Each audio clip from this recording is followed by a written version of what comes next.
Vamos a conversar con un economista que está en Caracas, es Manuel Suterland. Él es director del Centro de Investigación y Formación Obrera. ¿Qué tal, Manuel? Gracias por atendernos. Bueno, gracias por la invitación y es un honor estar acá con ustedes, por supuesto. Bueno, estamos tratando, la verdad, aquí con Ernesto de entender qué es lo que está pasando en Venezuela. Daría la sensación que la circulación libre del dólar para las transacciones cotidianas, la posibilidad de importar sin aranceles a los bodegones, le ha dado algún tipo de respiro a Nicolás Maduro. ¿Es así? Sí, bueno, correcto. Yo creo que ustedes al inicio lo explicaron muy bien. Venezuela entre el 2013 y el 2020 perdió alrededor del 80% de su economía, de su PIB. Eso implica que sería la tercera peor crisis en la historia del capitalismo reciente. Pero el año 2021 se cree, porque no hay todavía una data oficial, que la economía creció 4%. Como bien lo dijeron ustedes, también Venezuela tenía la tercera hiperinflación más larga en la historia, después de la de Nicaragua y la de Grecia, pero se sobreentiende que en enero de 2022 terminó la hiperinflación, aunque en el año 2021 la inflación en Venezuela fue, según cifras legales, según cifras oficiales, 686%. Eso es el triple de la inflación en el Líbano, que fue la segunda más grande del mundo, y fue como 13 veces la inflación que tuvo Argentina, que es la tercera Tercera. más alta en el mundo. Entonces Venezuela ha mejorado un poco, pero todavía está muy lejos de hablar de recuperación. De hecho, si la tasa de 4% es verídica del 2021, Venezuela necesitaría 40 años de 4% interanual para volver a tener la economía que se tenía en 2013. Entonces, las cosas han mejorado muy poco, hay mayor circulación de dólares, de euros, de pesos colombianos, hay una circulación multimoneda muy grande, pero eso no se ha traducido en mejoras sociales profundas ni en cambios estructurales. Ahora, ¿por qué ocurre esto? ¿Por qué Venezuela creció un poquito y bajó sustancialmente, por lo menos el último mes, su índice inflacionario? Algunos dicen que es porque subió el precio del petróleo y eso genera más dólares y por tanto más estabilidad. Otros dicen que hay remesas que se envían de las millones de personas que emigraron de Venezuela por la pobreza o la persecución. Otros dicen que liberalizar o permitir la circulación del dólar ayuda. ¿Cuál es la lógica que explica estos dos elementos que son sorprendentes si uno mira los últimos 10 años?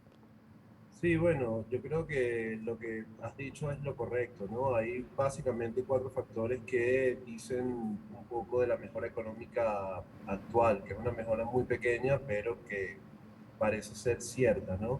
Lo primero es que evidentemente la mejora en la economía mundial hizo que los 6 millones de venezolanos emigrados, es casi un sexto de la población, pudiera mandar mayores remesas a la economía. Esas remesas han entrado y han dotado un poco a las personas que menos recursos tienen de un poder de compra que es mucho más grande que el salario que ellos tienen. Lo segundo, los precios del petróleo han mejorado bastante.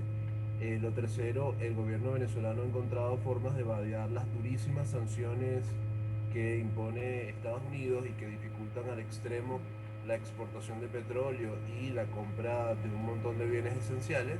Y lo cuarto es que el gobierno ha ido levantando una cuarentena que fue extrema.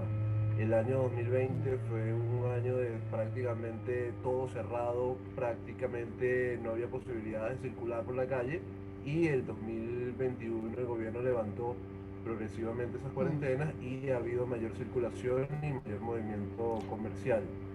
Ahora, visto a la distancia, ¿no? Uno escucha el sistema de los bodegones que importan con el sistema de puerta a puerta. Da la sensación que en algunas cosas, si bien hemos escuchado que ahora Rafael Correa, el expresidente de Ecuador, es un asesor importante del gobierno de Maduro, pero da la sensación de que hay cuestiones similares a Cuba, ¿no? Y esta dualidad de dos vidas distintas para la población que tiene acceso a la moneda extranjera y puede comprar en los bodegones, pero luego los empleados estatales, municipales, que cobran todavía sus salarios en bolívares, ¿cómo se abastecen? Sí, bueno, muy buena pregunta. Nosotros hemos trabajado como Centro de Investigación e Información Obrera con la Universidad de Oslo en un estudio sobre los bodegones y hemos visto que son, digamos, negocios que se facilitan gracias a una política cambiaria y económica que los favorece abiertamente, es decir, que favorece abiertamente la importación.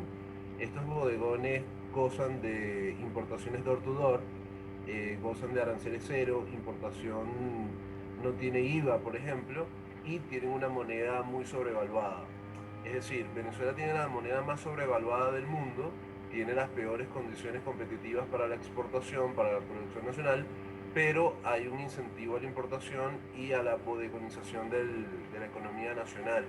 Eso implica un aumento muy fuerte también en la desigualdad, en la distribución del ingreso, y según la ENCOBI, nosotros podríamos más o menos hacer una estimación que Venezuela ahora es el sexto país más desigual del mundo, de acuerdo al coeficiente de Gini más o menos estimado en la ENCOBI y comparado con otros países. Ahora hay una pequeña población que tiene capacidades de compra en divisas, pero todavía los salarios en el sector público rondan los 4, los 5 dólares mensuales, que se complementan con bolsas de comida y algunos bonos que pueden llegar a 10, 15, 20 dólares mensuales, pero el proyecto de sobrevaluación extrema de la moneda ha hecho que Venezuela tenga una de las canastas alimentarias más caras de América Latina, con alrededor de 400 dólares para poder alimentar muy precariamente a una familia de 5 personas. Entonces los niveles de pobreza son muy fuertes. Según la Manuel, COVID, le voy a hacer sí, le voy a hacer una pregunta que requiere una respuesta extensa y compleja, pero voy a pedir que sea breve en su respuesta porque me interesa básicamente su opinión.